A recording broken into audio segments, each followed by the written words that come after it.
سلام به کانال سلامتی و پزشکی خوش اومدید. با ما با یه ویدیوی جذاب دیگه همراه باشید. در دنیای امروز بسیاری از مردم سبک زندگی سالمی در پیش نمیگیرند و به دلیل نداشتن مواد مغذی لازم در رژیم غذایی خود به بیماری‌های همچون کبد چرب مبتلا می‌شوند. امروزه شیوع این بیماری توجه بسیاری از مردم را به خود جلب کرده است.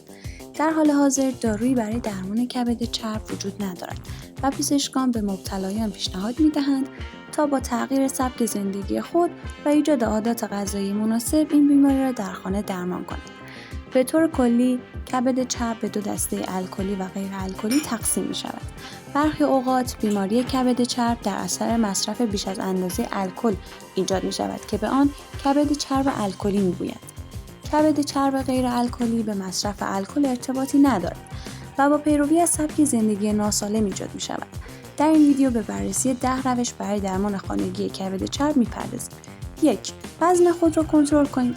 در سال 2017 تحقیقاتی در مرکز مطالعه بیماری‌های کبدی در آمریکا انجام شد که نشان می‌داد با کاهش 3 الی 5% از وزن بدن دیگر چربی در کبد این افراد تجمع پیدا نمی‌کند. لازم به ذکر است که کاهش وزن باید با پیروی از رژیم غذایی باشد که تمام مواد مغذی بدن را تأمین کند. 2. رژیم مدیترانه‌ای بگیرید. رژیم مدیترانه‌ای بر پایه مصرف غذاهای گیاهی و چربی‌های سالم است.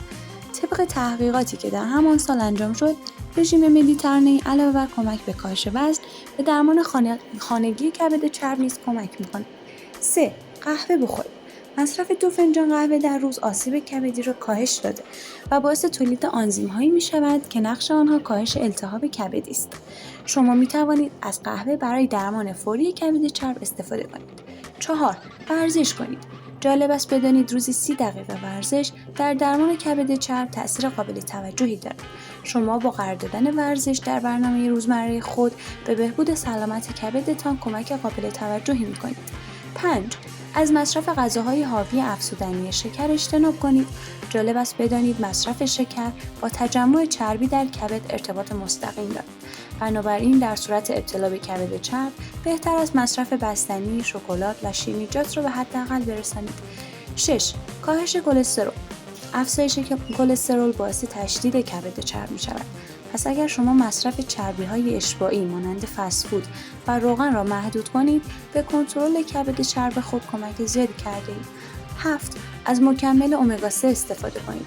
مکمل امگا 3 با کنترل کلسترول به بهبود کبد چرب کمک می‌کند. 8. مکمل ویتامین ای مصرف کنید. ویتامین ای خاصیت آنتی اکسیدانی دارد و همین دلیل باعث کاهش التهاب کبد چرب می‌شود. 9.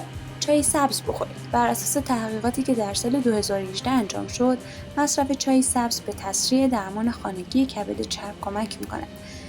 و 10. از مصرف الکل اجتناب کنید. نوشیدنی‌های الکلی کبد چرب شما را تشدید کرده و باعث تجمع بیشتر چربی‌ها می‌شود. به همین دلیل بهتر است از مصرف این نوشیدنی‌ها خودداری کنید. همونطور که گفتیم سبک زندگی برای درمان کبد چرب در خونه بسیار مهمه. شما میتونید با رعایت نکات فوق قدم در مسیر سلامتی بذارید و از کبد خودتون محافظت کنید. از اینکه این ویدیو تا انتها تماشا کردید از شما ممنونیم. لطفاً لایک و ساب کانال یادتون نره. تا ویدیو دیگر بدرود.